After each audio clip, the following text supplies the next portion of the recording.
The Ultimate Escape in the Afterlife, Part 1. Long excerpt about accompanying souls and mediumship, Mab's testimony.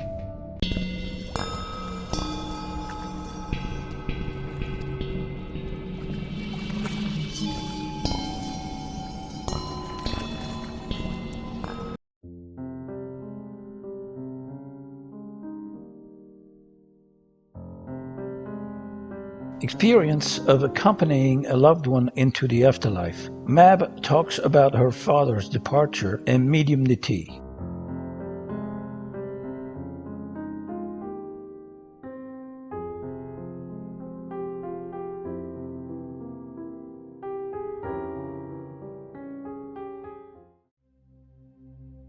C'était il y a 7 ans.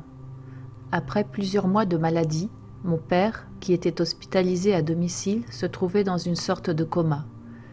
Il semblait dormir sans montrer de malaise particulier, mais son visage était gris et tendu.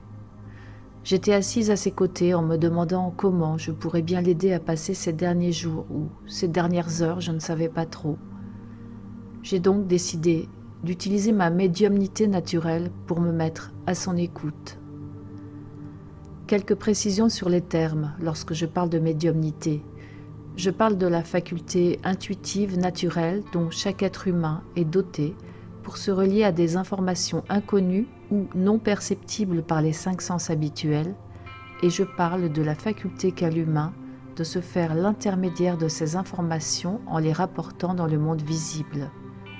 Il se peut d'ailleurs que ces informations servent aussi à travailler dans les mondes dématérialisés. J'ai donc fermé les yeux et je me suis connectée à mon père pour lui demander comment il se sentait et s'il avait besoin de quelque chose. J'ai tout de suite obtenu une image de lui, enfermé dans une sorte de bulle d'eau scellée et paniqué à l'idée de s'y noyer en tapant des poings pour en sortir. Il me faisait comprendre qu'il ne pourrait pas partir tranquillement tant qu'il n'arriverait pas au préalable à respirer normalement et avec calme. J'ai donc pris conscience que l'inconfort de son état physique l'empêchait de rassembler ses esprits pour ces derniers instants. J'ai été très étonnée de recevoir cette image car, hormis peut-être quelques râles occasionnels, il ne montrait pas de signes de détresse respiratoire.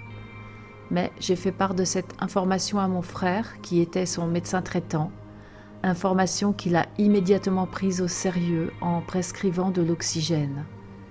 Ma sœur, qui le veillait également, infirmière anesthésiste de profession, était en total désaccord avec cette mesure, car de par son métier, elle disait avoir l'habitude et considérait l'apport d'oxygène comme inutile. J'ai pourtant maintenu ma position. Ok, toi tu es infirmière anesthésiste et moi je suis intuitive et connectée à mon père et là il me dit qu'il étouffe et qu'il n'a pas envie de se noyer. À partir du moment où il a reçu l'oxygène, son visage a commencé à se détendre progressivement et il a paru dormir avec plus de douceur. Quelques heures après, je me suis connectée à lui à nouveau. Cette fois, j'ai reçu une image de lui assis sur son lit dans une pièce vide, en tenue blanche d'hôpital, avec une valise de chaque côté et commençant à léviter. Il me faisait comprendre qu'à présent, il était apaisé. Il se sentait bien, il était en partance. Il est décédé le lendemain à 5 heures du matin. Au même moment, dans la chambre voisine, j'ai été violemment réveillée par une douleur dans l'oreille et la mâchoire gauche, et la sensation que le sommet de ma tête venait d'être comme décapsulé. L'image serait celle d'un bouchon expulsé d'une bouteille de champagne par le liquide gazeux qui se propulse. Le chat s'est mis à miauler, je me suis levée, et mon père venait de nous quitter. Son teint était à présent rosé et son visage presque souriant. En me connectant à lui pour la 3e fois, je lui ai dit par télépathie « Je te souhaite bon voyage. Évidemment, je ne me souviens pas consciemment d'avoir vécu ce passage vers la mort comme toi à présent, mais s'il te plaît, fais attention. Les apparences sont forcément trompeuses dans un monde où les formes ne sont pas matérialisées. Alors, relie-toi à ta petite flamme intérieure et suis-la, ne la quitte jamais. C'est le cœur du cœur de ton essence. Ne va pas dans le tunnel de lumière, Si tu vois maman ou tes parents qui t'appellent ou qui t'attirent vers ce lieu, n'y va pas avant d'avoir consulté d'abord cette petite flamme intérieure pour suivre la route qu'elle t'indique, elle et elle seule. Bien sûr, je ne sais pas ce qui s'est passé ensuite pour lui. Même si je pense très souvent à lui, je n'ai pas cherché à le contacter dans le but d'obtenir des réponses. Pourquoi ? Parce que même si j'estimais avoir un contact avec lui depuis l'au-delà, comment être sûr que ce n'est pas une entité qui hack les informations et qui parle à sa place ? Je n'ai aucune garantie de cela, et personne au monde n'a aucune garantie de cela. Je ne peux absolument pas vérifier qui initie vraiment les informations données par l'astral, si précises soient-elles, et surtout dans quel but. Dans quel but ? Une information correcte et utile peut aussi servir un dessein inavouable. Bon, j'ai tout de même la sensation que mon père est vraiment parti, mais il s'agit peut-être plus d'un souhait que d'un fait. Par ce récit, j'ai voulu témoigner très sommairement, trop sommairement, de mon expérience, de ce que, selon moi, nous pouvons et ne pouvons pas. Voici quelques exemples pour résumer. Nous pouvons aider les mourants avant le passage, en recueillant puis en communiquant leurs besoins essentiels afin d'améliorer leur confort de sortie. Nous pouvons les accompagner durant leur sortie en leur recommandant d'être prudents et consciemment concentrés sur leurs forces, leur flamme intérieure, afin d'aviser selon ce qu'elle leur montrera. Nous pouvons penser à eux après leur décès et leur dire combien nous les aimons infiniment, sans pour autant vouloir tenter de les ramener. Un deuil peut être terriblement difficile, voire impossible à accomplir, mais si nous les aimons, il est important que nous puissions formuler des intentions de libération totale et définitive à leur égard, sans chercher à les retenir d'une façon ou d'une autre dans cette dimension captive. Sans non plus créer de liens de dépendance avec la communication relevant des plans astraux, car nous nous offrons, dans ce cas, à toutes sortes de manipulations. Au moment du décès, nous ne pouvons pas précipiter les défunts abusivement vers des rituels, des tunnels, des accompagnements, des dogmes que nous avons établis à l'avance pour eux et qu'ils n'ont pas forcément choisis. Qui sait d'ailleurs si au dernier moment, selon ce qu'elle vit, une personne croyante, athée, ignorante ou autre n'a pas décidé de vouloir faire volte-face tout à coup par rapport à ses croyances initiales. Mesdames, messieurs, aucun médium people, aucun passeur d'âme labellisé, aucun promoteur de NDE ne vous dira jamais cela, même lorsqu'ils agissent de bonne foi, généreusement et avec morale. Car si c'était le cas, ce serait non seulement pour eux la mort économique assurée, mais aussi un affaiblissement considérable de leurs pouvoirs occultes, qui sont d'autant plus spectaculaires que leurs allégeances aux forces astrales qu'ils servent est élevée. A contrario du business de l'astral, la médiumnité naturelle humaine, ainsi que tous les autres dons psychiques, tels que par exemple guérison, télékinésie, prémonition, etc., s'obtiennent éventuellement par un travail long et assidu de réintégration de nos fractales d'âme en dehors de toute allégeance captive vers des puissances extérieures. Ces capacités naturelles peuvent certes obtenir des résultats puissants, mais elles n'ont rien à voir avec les démonstrations époustouflantes de surenchère déployées par les médiums populaires et riches qui doivent leur pouvoir au fait d'avoir clairement offert leur corps et leur esprit à des entités forcément bénéfiques selon eux. Ils ont ainsi obtenu en échange ces grâces tout à coup et plutôt assez facilement lors d'un rituel ou lors d'un état de conscience modifié ou encore lors d'une expérience émotionnelle intense. À moins qu'il ne s'agisse d'un don de naissance, mais souvent derrière les dons de naissance se cache une entité. Je n'ai pas dit toujours.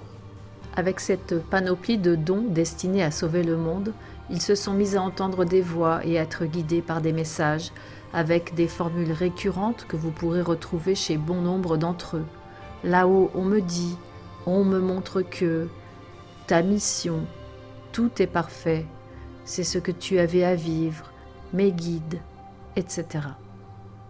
Ces médiums-là ne délivrent pas forcément de fausses informations sur le plan pratique, loin de là, mais au final, ils servent des desseins douteux sans même le savoir. Ce sont en fait des sortes d'instruments inconscients que je nomme les rabatteurs de l'astral, parce qu'en faisant du bien, et même parfois beaucoup de bien au moment T, ils influencent, implantent, programment, maintiennent et dirigent les futurs décédés que nous sommes vers toutes ces allées qui mènent donc in fine au recyclage de la ferme terrestre. Beaucoup de thérapeutes sont aussi concernés. Et tous nomment cela réincarnation avec choix de nouvelles missions pour aller faire une expérience dans la matière afin de pouvoir évoluer au fil des temps. Quel narratif idyllique! Qui peut donc évoluer quand on lui coupe systématiquement la mémoire à l'arrivée? Je me demande bien comment ces mêmes personnes justifieront du soleil vert. J'ajouterais même que plus on se recycle, entendez par plus on se réincarne, entendez par plus nous vivons fragmentés dans des espaces-temps parallèles simultanés. Donc je rembobine. Plus on se recycle, plus on se perd soi-même. C'est d'ailleurs tout le contraire de la pseudo-évolution. Nous n'avons pas à évoluer.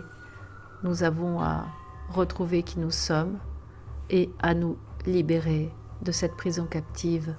C'est la seule mission qui soit. Et ça ne fait pas le beurre ni des médiums, ni des thérapeutes, ni des religions, ni des politiques, ni des laïcs, puisque tous veulent de concert, mais avec des moyens différents, instaurer un monde meilleur.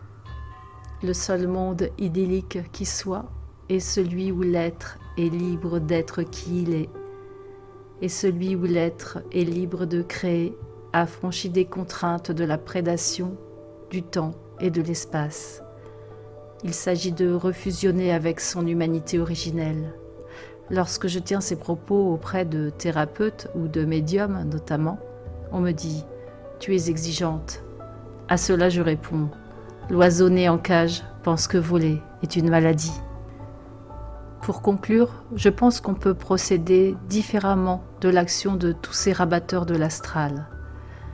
Nous pouvons, sans prêter aucune allégeance, et donc cela demande plus de temps, d'efforts et de travail, recouvrir nos capacités médiumniques et l'ensemble des capacités dites psychiques dont nous sommes naturellement dotés en qualité d'être humain véritable.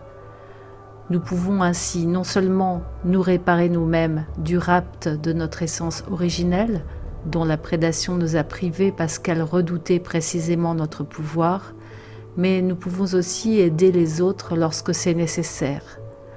En les aidant, nous pouvons inviter ces autres personnes à reprendre les clés d'accès à leur propre nature humaine afin qu'elles retrouvent leur force, leur étincelle propre. Ce sont des mots tout ça, c'est compliqué à définir, mais c'est seulement ainsi qu'elles pourront éviter le piège du recyclage. Au même titre que dans notre vie incarnée nous aidons ou nous nous faisons parfois aider, nous pouvons également dans ce travail solliciter des collaborations externes dématérialisées ponctuelles selon des intentions extrêmement précises. Mais ce sujet est trop long à expliquer ici et bien souvent mal compris. Et si cela est mal compris, donc mal fait, alors nous nous retrouvons en état de possession et de manipulation astrale, tout comme dans le processus que j'ai décrit plus haut. Vous voyez bien que marketingment parlant, toutes ces perspectives, subtilités et précautions sonnent beaucoup moins glamour et tonitruantes que le grand business médiumnique et le grand cinéma des passeurs d'âme habituels.